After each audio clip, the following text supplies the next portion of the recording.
The air in the royal concert hall felt expensive.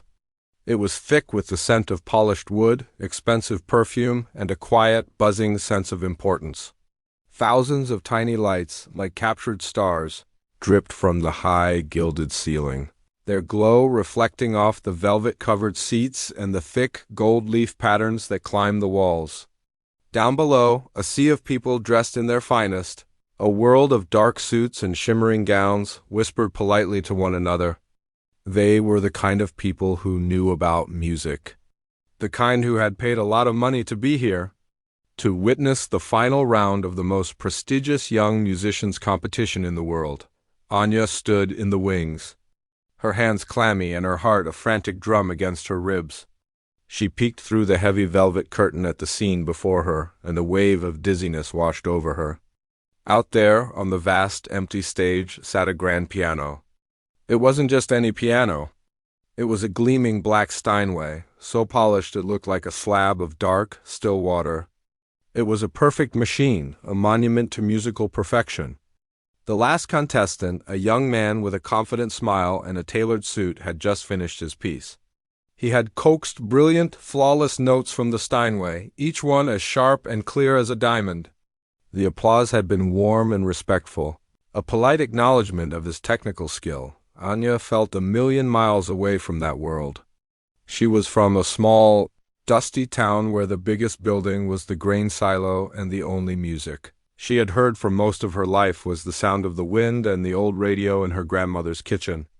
Her dress was a simple, navy blue one she had bought on sale. It felt plain and out of place, like she was a sparrow that had accidentally flown into a palace of peacocks. She took a deep, shaky breath, trying to calm the nervous flutter in her stomach. She thought about her grandmother, about the small, cluttered house that always smelled of baking bread and old books. That was her world. This was something else entirely. Then a voice, smooth and formal, echoed through the hall. And now for our final contestant of the evening, performing the Chopin Ballade No. 1, we welcome Anya Petrova. A polite smattering of applause rippled through the hall. It was different from the applause for the others. It was thinner, more hesitant. Anya's legs felt like lead as she forced herself to walk out from behind the curtain. The stage was bigger than it had looked from the wings, a vast, empty space under 1,000 bright lights that blinded her. She could feel the thousands of eyes on her, assessing her, judging her before she had even played a single note. She gave a small, nervous bow, her eyes fixed on the piano bench. Not daring to look at the faces in the crowd, she walked towards the Steinway, but then she stopped. Waiting at the side of the stage were 2 stagehands, looking confused. Beside them was her piano. It had been brought up from the truck just a few minutes ago. Seeing it there, under the bright lights of the grand hall, made Anya's heart sink. It looked so small, so tired. It was an old upright piano, its wood a faded, tired brown, scarred and nicked from years of use. The ivory on some of the keys was chipped, worn smooth by the fingers of generations. It looked like a kind old grandfather who had fallen asleep in the wrong place. The announcer's voice, a little uncertain this time, came back over the speakers. It seems Miss Petrova will be using her own instrument. A murmur went through the audience. It wasn't a murmur of excitement, but of confusion and disbelief. The 2 stagehands shrugged and began to wheel the old upright onto the stage. It was a clumsy process. One of the wheels squeaked loudly, a mournful, comical sound that echoed in the silent hall. They struggled to position it beside the sleek black Steinway. The contrast was almost painful. The Steinway looked like a supermodel, and her piano looked like a wrinkled, homeless man. Anya felt a hot blush creep up her neck. She wanted the floor to open up and swallow her whole. From the judges' table, a man with a severe face and a mane of silver hair leaned into his microphone. This was Maestro Volkov, a legendary pianist, known for his sharp tongue and his even sharper standards. He was a god in the world of classical music, and his opinion could make or break a career. He looked at the old piano with an expression of utter disdain, as if he had just smelled something rotten. "Miss Petrova," he said, his voice sharp as shattered glass and dripping with condescension. It cut through the silence of the hall. "Are you quite certain you intend to perform on?" That? He gestured towards her piano with a flick of his hand, as if it were a piece of trash he wanted removed. The question hung in the air, heavy and humiliating. For a moment there was a shocked silence. Then a few people in the front row chuckled. It wasn't a loud, cruel laugh, but something worse. It was a dismissive laugh, the sound of people who were absolutely certain they were witnessing a joke. The chuckle spread, a quiet ripple of mockery that washed over Anya. She felt her face burn with shame. Her shoulders slumped, and for a terrible second she thought about running. She thought about just turning around, walking off the stage, and disappearing forever. But then she looked at her piano. She saw the faded wood, the chipped keys, the scuffed legs. She didn't see a joke. She saw home. She saw her grandmother, sitting on that same worn bench, her wrinkled fingers dancing over the keys, playing simple, beautiful melodies. She remembered her grandmother's words spoken so many years ago. "That piano doesn't play perfect notes, my dear. It plays true notes. It has a soul, that one. Don't you ever let anyone tell you it's just wood and wire." Taking a deep, shaky breath, Anya walked towards the old, tired piano. She ignored the Steinway, she ignored the judges, and she ignored the faint snickers that still lingered in the air. She sat down on the worn wooden bench, the familiar feel of it a small comfort in the face of so much hostility. She reached out and gently touched the chipped ivory keys, her fingers finding their home. The laughter faded into a tense, expectant silence. The entire hall was waiting for her to fail. The silence that followed Maestro Volkov's question was somehow worse than the laughter that came after. It was a heavy, suffocating silence, a moment frozen in time where every eye in the Royal Concert Hall was fixed on her.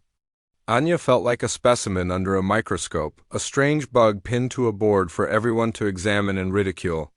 The question, "Are you quite certain you intend to perform on?" "That?" echoed in her head, each word a tiny, sharp needle. Then the dam broke. It started as a low chuckle from a man in an expensive-looking tuxedo a few rows from the front. It wasn't a loud or mean laugh, but it was full of a casual, unthinking cruelty. It was the laugh of someone who had never been on the receiving end of such a question. Someone who lived in a world where things like her old piano simply didn't exist. That single chuckle was all it took. It was like a spark in a dry forest. Another person joined in, a woman with a diamond necklace that glittered under the stage lights. Then another, and another. The sound spread through the grand hall like a cold wave, a ripple of mockery that seemed to grow louder with every passing second. It wasn't a roar of laughter, but 1,000 quiet, cutting giggles and snickers, all aimed at her. Anya's face felt like it was on fire. A hot, prickling blush crept up her neck and burned her cheeks. She could feel the blood pounding in her ears, a frantic, chaotic rhythm that drowned out everything else. Her hands, which had been resting calmly in her lap, clenched into tight fists, her nails digging into her palms. The urge to run was overwhelming, a physical force pulling at her legs, screaming at her to get up, to flee from the stage, from the thousands of eyes, from the cruel, smiling face of Maestro Volkov. She wanted to disappear, to melt into the worn wood of her piano and vanish. She risked a glance at the judge's table. Maestro Volkov was leaning back in his plush chair, a look of smug satisfaction on his face. He had gotten the reaction he wanted. He had put the strange girl from nowhere in her place. The other judges were a mixed bag. One, a severe-looking woman with her hair in a tight bun, was scribbling furiously on her notepad, her lips pressed into a thin, disapproving line. Another, an older man with kind eyes, simply looked uncomfortable, shifting in his seat and avoiding looking at the stage. But it was Volkov's gaze that held her, a look of pure, unadulterated contempt that made her feel small and worthless. The audience was no better. She could see their faces now, a sea of them, some amused, some confused, some just plain bored by the delay. She saw a group of young men in the back, students from a conservatory, whispering and laughing amongst themselves. She saw an old woman, her face a mask of polite disapproval, shaking her head slowly. They were all thinking the same thing. Who is this girl? What is she doing here? With that thing? It was an insult, a joke, a waste of their precious time. Her dream, the one she had nurtured for so long in the quiet of her grandmother's house, felt foolish and childish. They were right. She didn't belong here, her shoulders slumped in defeat.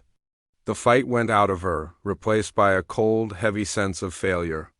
She had been a fool to think she could compete with these people, with their perfect instruments and their perfect lives. Her grandmother's piano, the one she loved so much, was just a piece of junk. And she was just a girl from a dusty town who didn't know her place. She was about to stand up, to offer a stammering apology and make her escape. When her eyes fell upon the keyboard, her gaze landed on a specific key. The C-sharp just below middle C, the ivory was worn down, almost smooth in the center. There was a small, dark stain on it, a little splash of coffee from a morning years ago. She remembered that morning so clearly. She was 10 years old, and she had been struggling with a particular passage in a simple sonatina. Her fingers felt clumsy and slow, and she kept hitting the wrong notes. In a fit of frustration, she had slammed her hands down on the keys, making a terrible, discordant noise. Her grandmother, who had been sitting at the kitchen table peeling potatoes, had looked up, her expression not angry, but gentle. She had wiped her hands on her apron and walked over to the piano. She hadn't said a word. She just sat down beside Anya on the worn bench, the wood creaking under her weight. She pointed to the C-sharp key, the one with the coffee stain. "You see this key, my dear?" she had said, her voice soft and warm like sunlight. "Your grandfather spilled his coffee on this the morning he asked me to marry him. He was so nervous, his hands were shaking." She smiled, a faraway look in her eyes. "This piano has seen a lot of life. It's heard arguments and apologies. It's played wedding songs and lullabies. It's seen tears of joy and tears of sadness." Anya remembered looking at the key, at the little brown stain that she had always seen as a flaw. "But it's not perfect, Grandma," she had mumbled. "The notes are sometimes a little fuzzy. Some of the keys stick." Her grandmother had placed her wrinkled, gentle hand over Anya's. "Perfection is for machines, my love. It's cold and lifeless. This piano, this one has a soul. It doesn't play perfect notes. It plays true notes. Every scratch, every sticky key, every fuzzy sound has a story. Don't you ever try to make it sound like one of those shiny new pianos? You let it sing its own song. You play the truth of it." The memory washed over Anya, warm and real. The sound of the laughter in the hall seemed to fade away, replaced by the memory of her grandmother's voice. The fear didn't disappear, but it changed. It was no longer a paralyzing force. It was still there, a flutter in her stomach, a tremble in her hands, but now it was joined by something else. A spark, a tiny, glowing ember of defiance. She was not just playing for a competition anymore. She was playing for her grandmother. She was playing for the truth of that old, worn piano. She was playing for every scratch, every coffee stain, every memory that was soaked into its wood. Slowly, deliberately, Anya sat up straighter. She unclenched her fists and placed her trembling hands in her lap. She took a deep, shaky breath, filling her lungs with the air of the grand hall, the air that smelled of money and expectation. She looked out at the sea of faces, at the mocking smiles and the curious stares. But this time she didn't see them as a terrifying mob. They were just people. And she had a story to tell. She reached out and placed her fingers on the keys. Her touch was gentle, almost reverent. The worn ivory felt familiar and comforting under her fingertips, like an old friend's hand. The faint, out-of-tune hum of the strings was not a sign of imperfection, but a sign of life. The hall began to quiet down. The snickers faded, replaced by a tense, expectant silence. They were still waiting for a disaster, still waiting for her to fail. But Anya wasn't thinking about them anymore. She closed her eyes for a brief moment, picturing her grandmother's kind, smiling face. Then she opened them, her gaze clear and steady. She was ready. The silence in the royal concert hall was a living thing. It was heavy and thick, pressing down on Anya from all sides. The last faint echoes of laughter had died away, but the memory of that sound still hung in the air, a sour taste in her mouth. She could feel thousands of eyes on her, a collective gaze that was a mixture of boredom, curiosity, and lingering contempt. They were waiting for her to make a fool of herself, to confirm their judgment that she and her old piano were just a joke. Her fingers rested on the chipped, yellowed keys. They felt familiar, like the worn handle of a favorite coffee mug. She could feel the slight give of the worn ivory, the tiny imperfections that her fingers knew by heart. Out of the corner of her eye, she could see the sleek, black Steinway, sitting like a silent, perfect stranger. It was a symbol of everything she was not: polished, flawless, expensive. But her grandmother's words were a warm blanket around her heart. Asterisk, don't you ever try to make it sound like one of those shiny new pianos. You let it sing its own song, asterisk. Anya closed her eyes. She blocked out the hall, the judges, the audience. She pictured her grandmother's small living room, the smell of baking bread, the afternoon sun slanting through the dusty window, illuminating the dancing dust motes in the air. She was not in a grand concert hall anymore. She was home, and she was going to tell them a story. Her right thumb, trembling slightly, pressed down on a key. The note that came out was not what anyone expected. It wasn't a brilliant, perfectly clear tone like the ones the Steinway had produced. It was softer, rounder, with a hint of fuzziness around the edges, like a photograph from an old album. It was a sound that seemed to carry the dust of her grandmother's attic and the memory of 1,000 rainy afternoons. It was a G, a single, quiet note that hung in the vast, silent hall like a tiny, glowing star. Then another note followed, and another. The opening melody of Chopin's Ballade No. 1 began to unfold. It was a quiet, haunting melody, filled with a melancholic sweetness that seemed to absorb all the sound in the room. The unique, slightly muffled tone of her old piano, which had been a source of so much shame just moments before, now created an intimacy that the sterile perfection of the Steinway could never have achieved. It was not a sound that demanded attention. It was a sound that invited you in, whispering a secret in your ear. The shift in the hall was immediate and palpable. The restless shuffling stopped. The polite cough ceased. The smirks vanished from faces, replaced by expressions of confusion, then dawning curiosity. People who had been leaning back in their seats, arms crossed in disapproval, now found themselves leaning forward, straining to hear. The sound was so different, so strangely compelling. It wasn't technically perfect, but it was real. It had a texture, a warmth, a soul. Anya's eyes remained closed. She was no longer aware of the thousands of people watching her. The world had shrunk to just her and the piano. Her fingers, which had been trembling with fear, were now steady and sure. They moved across the keys with a practiced grace that was all her own, a style she had developed without a teacher, without the rigid rules of a conservatory. Her touch was gentle but firm, caressing the keys rather than striking them. She was coaxing the sound out of the old instrument, persuading it to share its stories. From the judge's table, the change was just as dramatic. Maestro Volkov, who had been leaning back with a look of triumphant scorn, was now sitting perfectly still. His smug smile had evaporated, replaced by a deep frown of concentration. He was a man who had heard the world's greatest pianists play on the world's greatest instruments. He knew every note of this piece, every possible interpretation. But he had never heard it sound like this. The slightly out-of-tune quality that he had initially dismissed as a flaw was now creating strange, beautiful harmonics that resonated in a way he had never experienced. It was as if he were hearing the piece for the first time. He leaned forward, his elbows on the table, his chin resting on his hands, his eyes fixed on the girl and her strange, old piano. The contempt in his eyes was gone, replaced by a flicker of something else, disbelief and maybe, just maybe, a hint of intrigue. The other judges were equally captivated. The severe-looking woman with the tight bun had stopped scribbling on her notepad. Her pen was frozen in mid-air, her eyes wide with astonishment. The older man with the kind eyes was smiling gently, a look of deep appreciation on his face. He understood. He could hear the truth in the music. In the audience, a young woman, A music student who had been whispering and laughing with her friends just minutes before now sat with her mouth slightly open.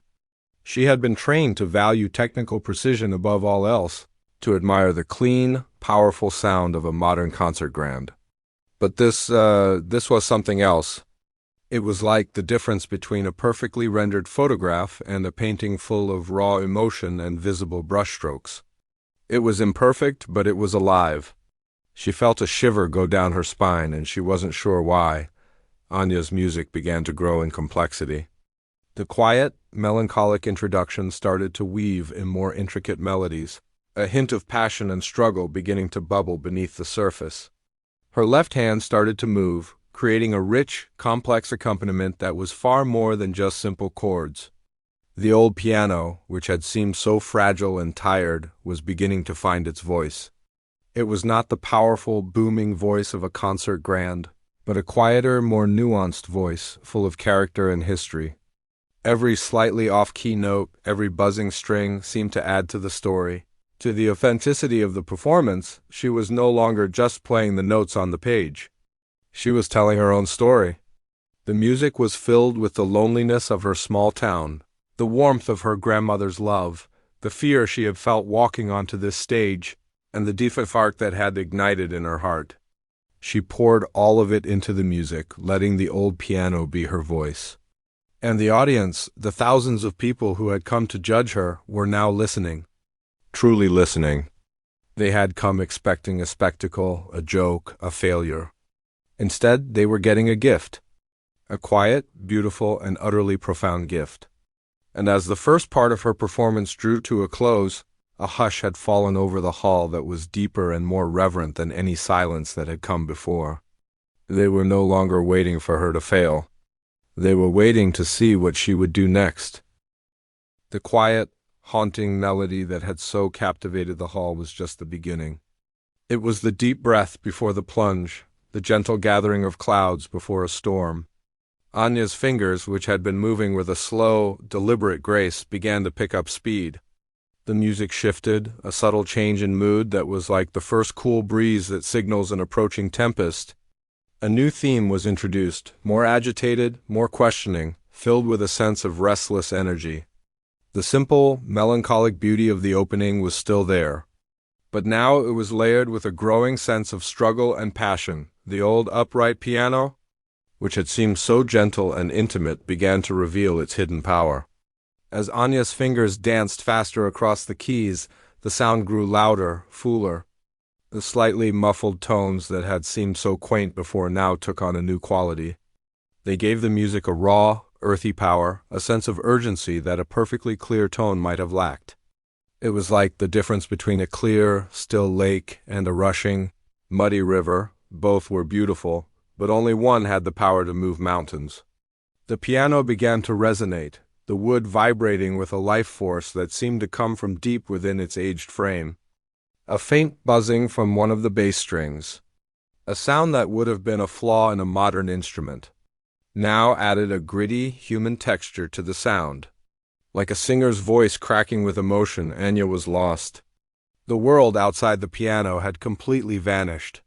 There was no grand hall, no audience, no judges. There was only the music, a living, breathing thing that flowed from her heart, through her fingers and into the old, waiting wood. Her body swayed with the rhythm, her eyes closed, her face a mask of intense concentration and raw emotion. She was no longer just playing the notes on the page. She was living them. She was the struggle in the music, the longing, the hope, the despair. Her fingers flew across the keys, a blur of motion, finding notes she had never played before, improvising, creating, letting the music take her where it wanted to go. She was not a performer executing a piece. She was a storyteller weaving a tale, and her piano was her voice in the audience. The transformation was complete.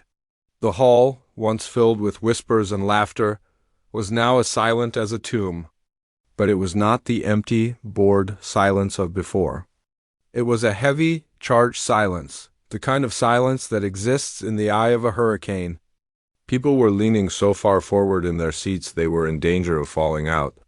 Mouths were slightly open. Eyes were wide, fixed on the stage, not with judgment, but with a sense of utter disbelief. The young music student who had been so dismissive earlier now had tears streaming down her face. She didn't know why. The music was just so beautiful, so real. It was speaking to a part of her she didn't even know existed. The man in the expensive tuxedo who had chuckled first sat frozen, his hand halfway to his mouth, his face a picture of astonishment. They were all in the palm of her hand, captivated, mesmerized, completely under the spell of the girl and her old magical piano at the judges' table. The scene was even more dramatic. The severe-looking woman with the tight bun had dropped her pen. It lay on the floor, forgotten, as she stared at the stage, her hard expression completely melted away, replaced by one of pure, unadulterated awe. The old man with the kind eyes was smiling broadly, a tear tracing a path down his wrinkled cheek. He was nodding his head in time with the music, a look of deep, profound joy on his face, but it was Maestro Volkov who had changed the most. The great man, the titan of the classical music world, was a statue carved from chalk. His body was rigid, his eyes wide, his mouth slightly agape. All the arrogance, all the contempt, all the smug certainty had been wiped from his face, replaced by a look of utter, total bewilderment. He had spent his entire life pursuing perfection, a flawless, crystalline sound that was technically beyond reproach. He had taught it, he had judged it, he had embodied it. And yet this imperfect, flawed, emotionally raw performance was shaking him to his very core. It was like nothing he had ever heard. The music was not just sound. It was a story, a confession, a prayer. It was messy and chaotic and beautiful and heartbreaking all at once.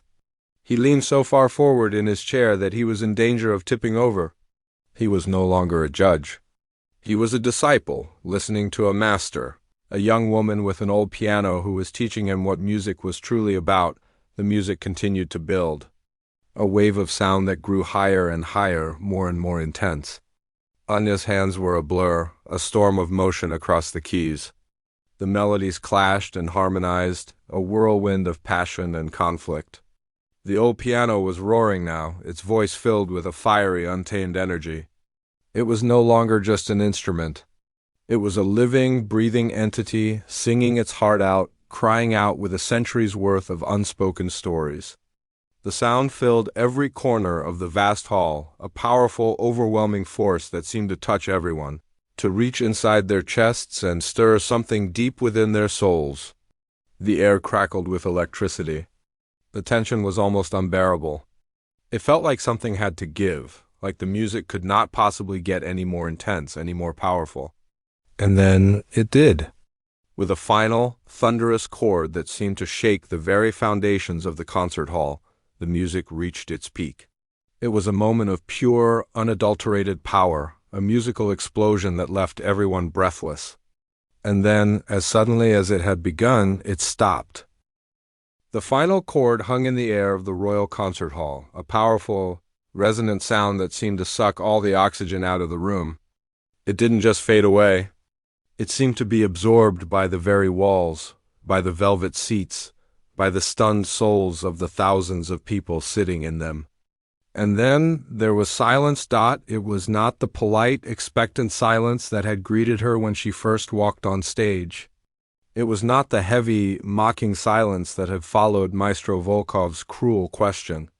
This was a different kind of silence altogether. It was a profound, absolute, and heavy silence, a void so complete it felt like a physical presence. It was the sound of 1,000 minds trying to process what they had just heard, of 1,000 hearts that had been unexpectedly and thoroughly broken open. Anya's fingers remained on the keys, her body frozen in the final pose of the performance. Her chest was heaving, each breath a ragged, desperate gasp for air. A thin sheen of sweat covered her forehead, and her hands trembled violently, not with fear this time, but with sheer exhaustion. She had poured every ounce of her being, every memory, every feeling into the music, and now there was nothing left. She was an empty vessel, drained and hollowed out. Slowly, she lifted her hands from the keyboard and let them fall into her lap. She opened her eyes. The bright stage lights blinded her for a moment, and the vast hall swam into focus, a sea of dark, indistinct shapes. They were all perfectly still. No one was moving. No one was coughing or whispering or rustling their programs. They were just, sitting there, staring. A cold knot of fear tightened in her stomach. Maybe they hated it. Maybe the strange, raw sound of her old piano had been too much for them. Maybe they were silent because they were confused or even angry. She had broken the rules. She hadn't played the piece perfectly. She had played it with all the flaws and imperfections of her own heart. And perhaps they had come here for perfection, not for truth. The thought was a crushing weight. She had failed. After everything she had failed, she began to slide off the worn wooden bench, her legs feeling weak and unsteady. She was ready to walk off the stage, to disappear back into the wings and accept her defeat. But then a sound broke the suffocating silence. It was a single clap. It came from the back of the hall, a sharp, clear sound that echoed in the stillness. It was not a polite, perfunctory clap. It was a slow, deliberate clap, full of conviction. It was the sound of someone who was not afraid to be the first one to react. Someone who was so moved they couldn't contain themselves any longer. Anya froze, her hand halfway to the bench. She turned her head towards the sound, her heart pounding in her chest. Another clap joined in, this time from the balcony. Then another, and another from different parts of the hall. The sound was hesitant at first, a scattered ripple of appreciation, but it was growing. The single claps were beginning to merge, forming a steady, rhythmic pulse. The sound grew louder and faster, a wave of sound that was building in intensity, gathering momentum as it rolled through the concert hall. And then something incredible happened. A man in the 10th row stood up. He was a large man in a simple suit, and he rose to his feet as if pulled by an invisible string. He continued to clap, his face turned towards the stage, a look of pure awe on his face. The person next to him saw him stand and immediately followed suit. Then a whole row stood up. Then another. The movement spread through the hall like a wildfire. It was a chain reaction, a silent, powerful wave of human bodies rising in unison. Within seconds, the entire audience was on its feet. The scattered claps had merged into a single, deafening roar. It was a thunderous, overwhelming sound, a physical force that shook the very foundations of the building. It was not just applause. It was an ovation. A massive, unanimous, and utterly spontaneous standing ovation. Anya stood there, completely stunned, her hands still frozen in midair. She looked out at the sea of faces, no longer indistinct shapes but real people, their expressions a mixture of joy, tears, and utter astonishment. She saw the young music student, her face streaked with tears, clapping so hard her hands must have been stinging. She saw the man in the expensive tuxedo, his face a picture of pure, unadulterated wonder, clapping with a fierce, joyful energy. They were not clapping out of politeness. They were clapping because they had been moved, because they had witnessed something extraordinary, something they would never forget. Her eyes drifted to the judge's table. The severe-looking woman with the tight bun was on her feet, clapping enthusiastically, her usual stern expression replaced by a wide, genuine smile. The old man with the kind eyes was beaming, his face wet with tears, clapping with a slow, steady rhythm, as if savoring every single moment. And then Anya saw him. Maestro Volkov was on his feet, the great man, the titan of classical music. The man who had mocked her and her piano was standing. His face, which had been a mask of contempt just a short while ago, was now transformed. It was a picture of raw, unfiltered emotion. His eyes were wide, shining with tears. His mouth was open, as if he wanted to say something but couldn't find the words. He was clapping, not with the polite, restrained applause of a judge, but with the wild, fierce abandon of a true believer. He was clapping for her, for the girl with the old piano, for the music that had just shattered his entire worldview and remade it anew. He looked like a man who had been wandering in a desert for years and had just seen an oasis. He looked reborn. Seeing him there, a part of the wall that had held her back for so long crumbled into dust. The fear, the self-doubt, The feeling of not belonging it all washed away in the face of that overwhelming, deafening sound. The hot tears she had been fighting back finally broke free, streaming down her face. They were not tears of sadness or failure, but tears of pure, overwhelming joy and release. She had done it. She had told her story. And they had listened. They had truly listened. A slow, shaky smile spread across her face. She took a deep breath, the air thick with the sound of their love and appreciation. She gave a small, awkward bow, her body still trembling with emotion. Then she straightened up and looked out at the roaring, standing crowd, at the transformed judges, at the old, worn piano that had sung its heart out. She didn't need a trophy or a prize. This was her victory. This moment, this connection with thousands of souls, was more valuable than anything she could have ever imagined. The girl from the small town and her old, forgotten piano had just filled the grandest hall in the world with a truth that was more powerful than any perfection.